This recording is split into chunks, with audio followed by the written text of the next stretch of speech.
It happened so quietly, so suddenly.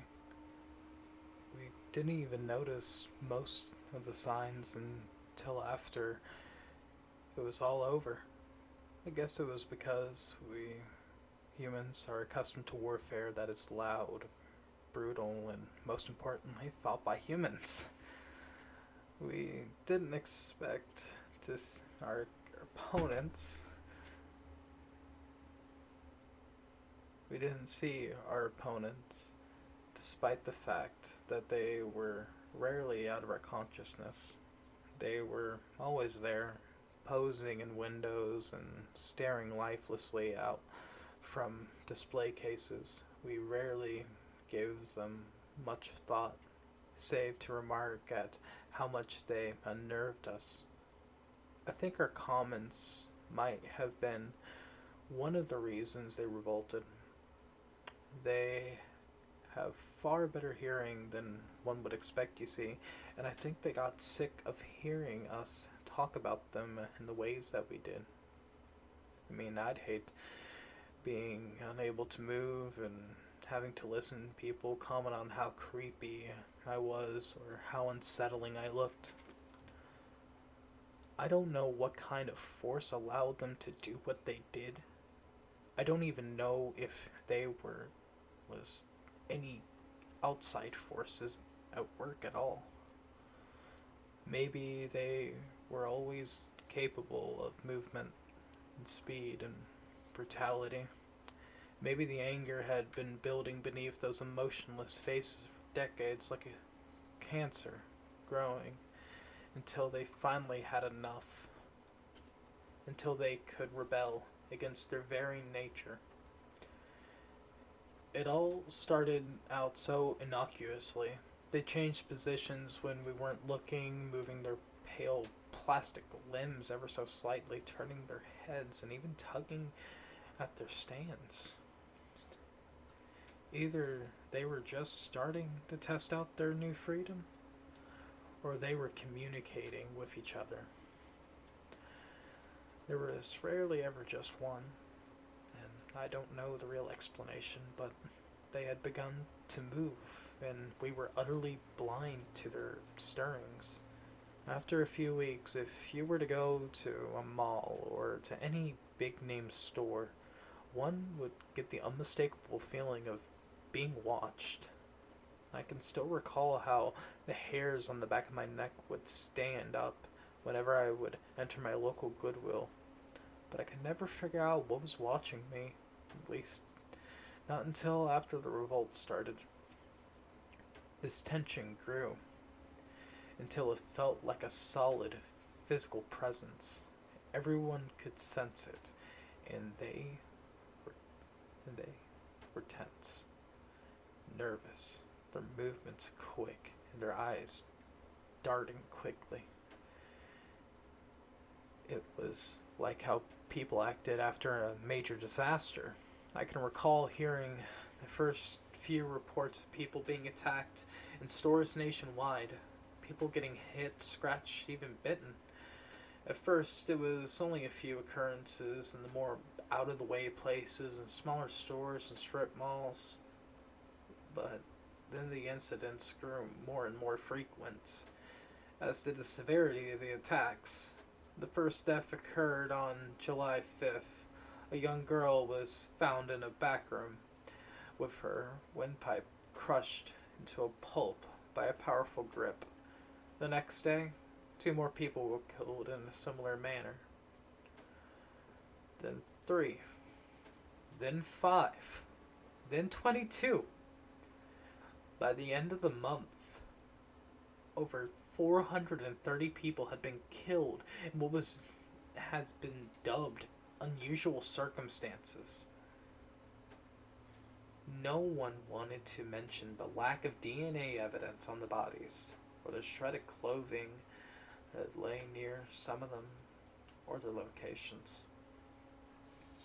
I think that this made them angry, because they attacked outright a few days into August. It all happened so quick. Looking back on it, it was dizzying how fast they moved. One second they were still and lifeless, and the next they had torn their clothing and jewelry off and were attacking everyone in sight. It was amazing how strong they were. I saw them twist heads like bottle caps, snap limbs like twigs, and gouge bloody divots in the flesh with their blunt fingers. They were so fast. Too fast. Faster than one would expect. The first wave claimed dozens of lives, and not many people survived their first attack. Those that did were only able to survive because they were the farthest away. Media didn't know how to react to the situation. On one hand, it was a brutal slaughter whose scope couldn't be ignored. On the other hand, the things which were doing the slaughtering were so unnatural that many news sources didn't know how to say anything without sounding ridiculous. Their hesitation cost thousands of lives. The insurgents attacked without remorse and without stop. Bullets didn't phase them, knuckles didn't stagger them, and fire barely slowed them down. They scuttled up the sides of buildings to enter windows. They piled onto cars to get at the screaming people within. They staggered out from alleyways and other dark places to catch the unwary by surprise. They lay in wait like lions in tall grass. By the end of the month, the death toll had risen to over 2 million worldwide. When militaries of the world finally tried to fight back, they found that their opponents were more like them than they thought, and that they could adapt and learn. They grew faster, attacking with the kind of grace only a peak predator could achieve. They learned how to operate machinery and firearms, figured out how to hunt in packs. They were deadly, but they were still a manageable threat. Once the shock wore off, we found that our enemies could still be beaten back and destroyed. Grenades work wonderfully, as so did acid. The ones that were made of plaster broke easily when faced with 2 or more people, and the vinyl ones could be put down by the continuous usage of napalm. But the insurgents hadn't stopped adapting. In fact, they had gone beyond mere adaptation and crossed the boundaries into evolution. First, they learned how to speak like us. They waited and listened instead of blindly attacking, listening how we talked, learning how we talked, and our slang. Then they would call out to our troops, imitating a human in need of help. They even learned how to imitate different genders and different ages. That proved to be a massive turning point. We could no longer trust the pleas of what could have been a fellow human.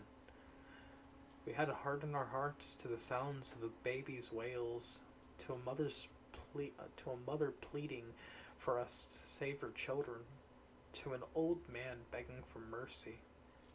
I can still remember how hard I wept when I heard a child cry in the dead of night. We thought things couldn't get any worse, but our enemies hadn't finished with us yet. Their next evolution rendered them able to make more of their kind. They raided scrapyards, foundries, museums, and graveyards for parts. Not long after, we encountered grotesque new beings made from bone and plaster and plastic, with spring heels and bear-trap jaws and neon eyes. We were backed into a corner by the time winter came. Unable to venture into the cities for food, they had claimed the cities as their own.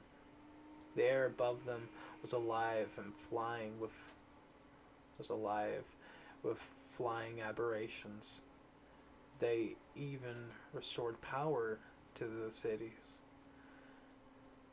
Though Most of us didn't know why they would need warmth for food or entertainment, and so our numbers dwindled as the years passed by. The small enclave of people that I lived with grew more and more empty until there was only me and a few other people left. I could still see the dull look in their eyes. I knew their minds had fled, and I could feel my spirit sinking as darkness poisoned my mind. So I set off for the city, hoping to embrace death with some dignity. As of this moment, I am back in my old apartment. The windows were broken out long ago during the first attack, and the snow has covered most of my living room. But the insurgents left most of my things alone, including my shotgun. But before I ended all here, I must tell you of something that I saw. Something which has finally put everything into perspective for me. This morning, as I was looking out from my window, at the snow-covered streets below, I saw several of them passing under me. And the changes they had gone through from the last time I had saw them and encounters had stunned me. They were wearing clothing, thick hides, heavy coats,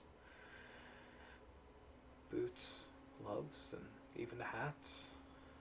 I almost allowed myself to believe that humans had retaken the city. But then one of them happened to look up, and I saw the paper white skin and the dull, smooth faces. But even those features had changed. I could see that their features had become more defined in some subtle way. Their lips twitched and parted to reveal jagged teeth, and their nostrils flared, and their eyes actually blinked. I saw one of the aberrations, scuttling down the road on insect-like legs, its stomach bulging in such a way as to make it seem pregnant. Across the way, several bodies crawled up the side of a building, and the winter wind brought up to my ears the sound of a series of muttered, syllabic sounds that could only be described as a whole new language. This brought the reality of our situation home to me. They had occupied our homes, were creating more like them, and had even developed their own language. They had replaced humanity as the dominant life form. The sheer horrific insanity of it all makes me want to laugh. We humans have been usurped by things which we once considered as objects. Looking back on everything, it's amazing how we didn't see it coming. The signs of a great upheaval, a change in the universal status quo. We thought it would be global warming or the fall of the economy or nuclear war. We never expected to get replaced as a species. But that's the great thing about mannequins. Their utter innocuousness